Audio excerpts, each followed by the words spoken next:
guys, selamat bertemu kembali di Nawala Equipment YouTube channel. Yang hari ini kita coba membahas kembali tentang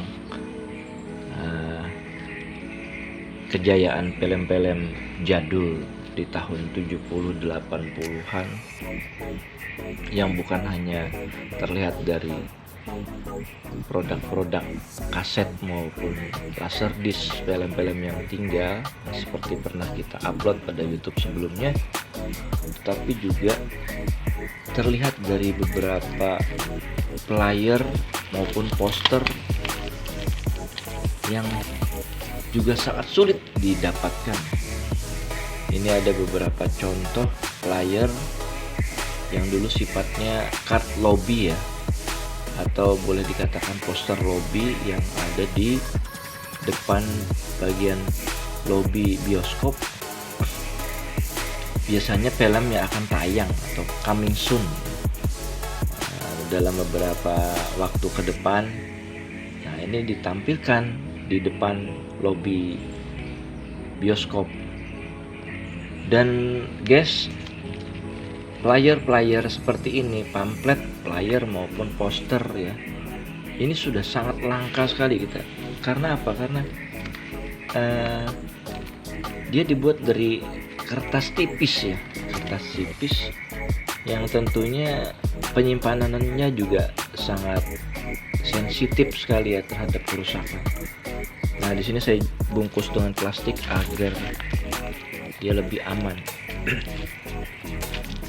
Kalau boleh kita lihat di sini misalnya dari film-film yang cukup jaya di tahun 80, karena memang produk film di tahun 70-80 itu film Indonesia memang sangat gila-gilaan ya dalam dia bikin filmnya.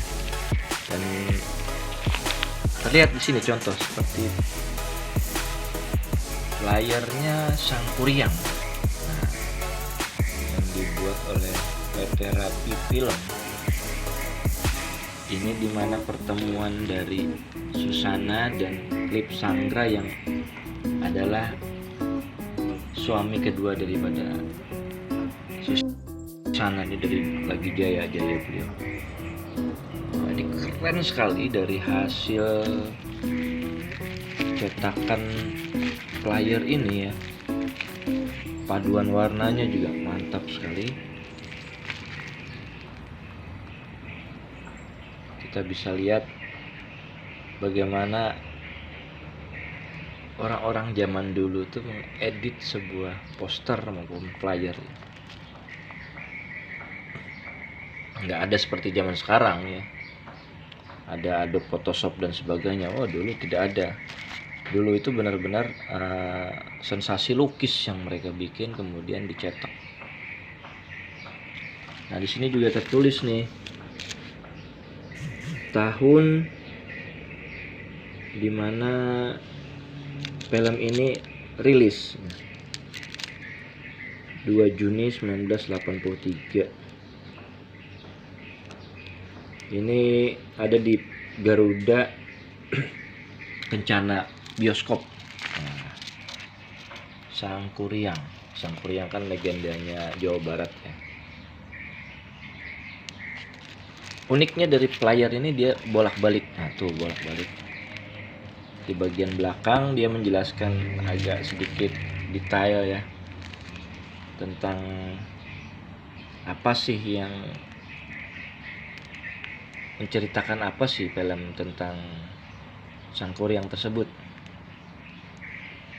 Nah, di sini dijelaskan Dayang Sumbi, kecantikannya bagaikan bidadari, keanggunannya bagaikan ratu peri.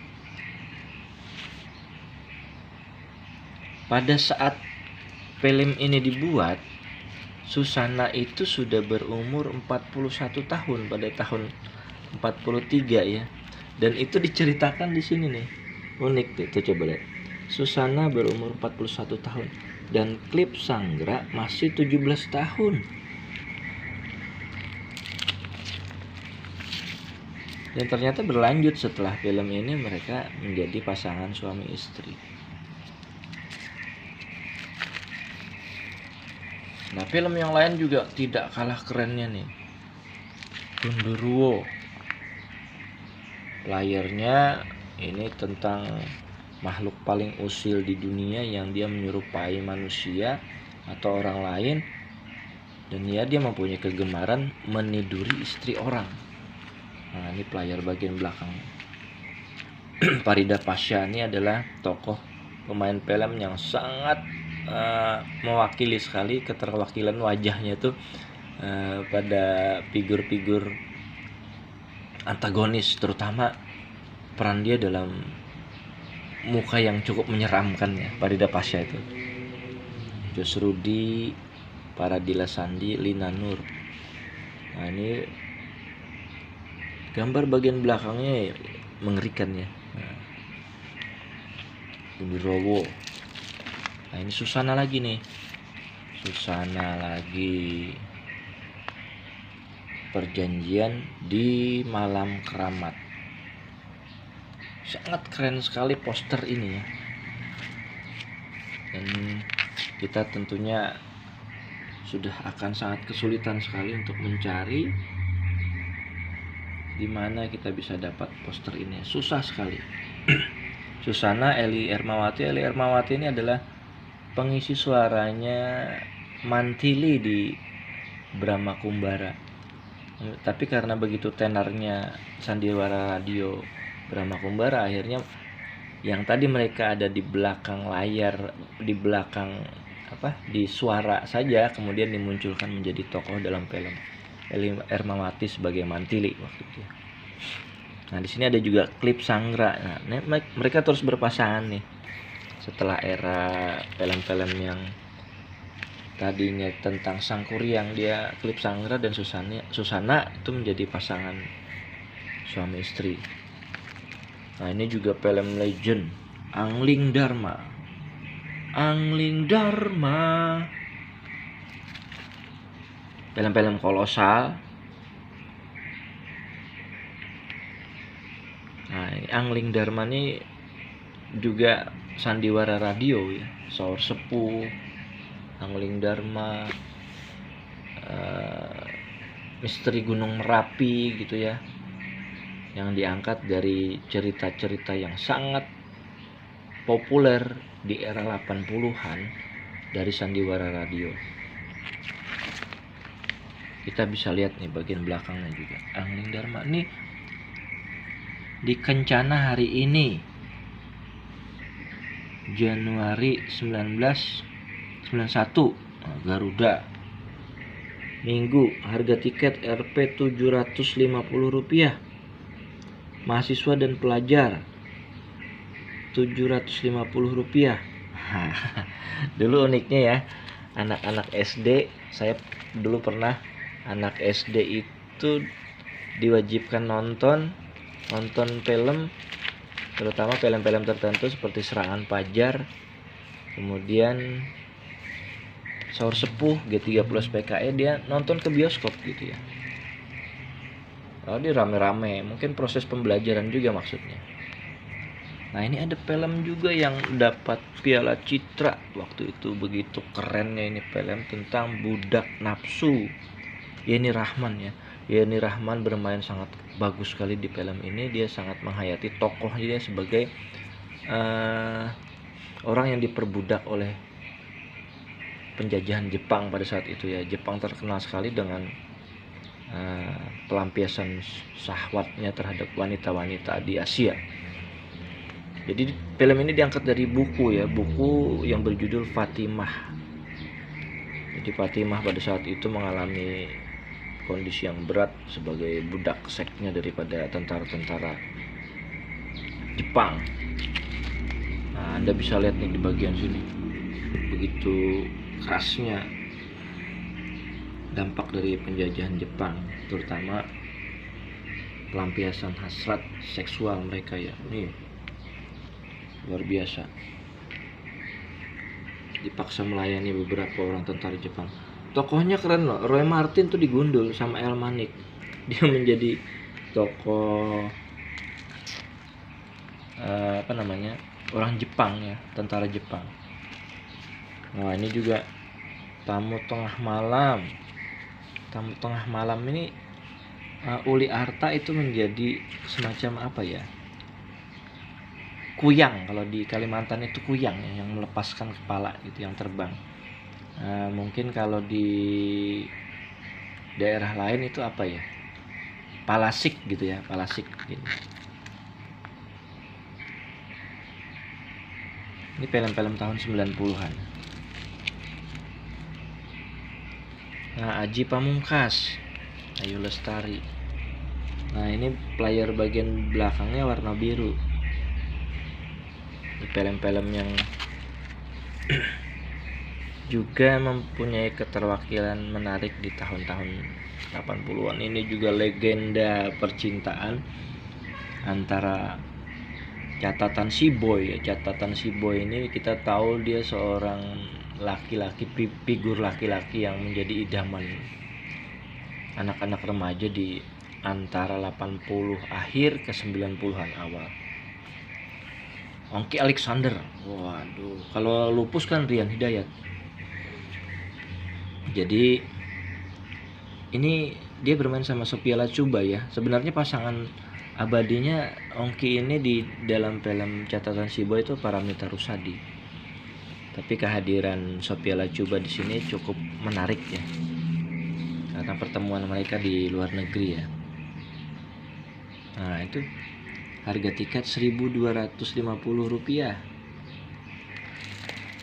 Nah, ini juga Gaun Merah hadir di Kencana Teater.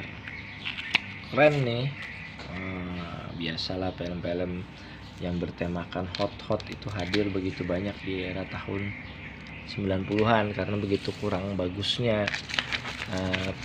film-film Indonesia di tahun itu karena kalah dengan film-film Hollywood. Nah, ini film-film dari negeri-negeri Cina ya dan Jepang. Ninja vs Ninja, The Black Ninja. Nah, ini Red Lama, keren ini. Black Rose, Zoo Warrior. Nah, ini juga ciri khas Cina nih, yang pakaiannya saja sudah menunjukkan kemampuan mereka dalam ilmu bela diri. Pendekar Ulat Sutra. Nah, kemudian juga film-film lain yang relatif menarik, terutama dari film-film di barat ya. Film-film barat. Kehadiran mungkin Fishburne-nya Sylvester Stallone juga. Sayang saya tidak dapat playernya, dia dalam kondisi hancur ya. Nah, ini Final Mission. Tahun itu memang tahun 80-an tuh sering sekali dimunculkan dengan tokoh yang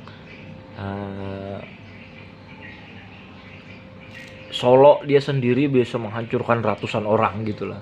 Dia bisa membunuh ratusan orang walaupun dia sendirian. Nah, ini Fall of New York. Cambodians. Wah, poster-poster keren semua, player keren. Yang tadi menjadi ciri khasnya dia juga di belakangnya penjelasan. Nah,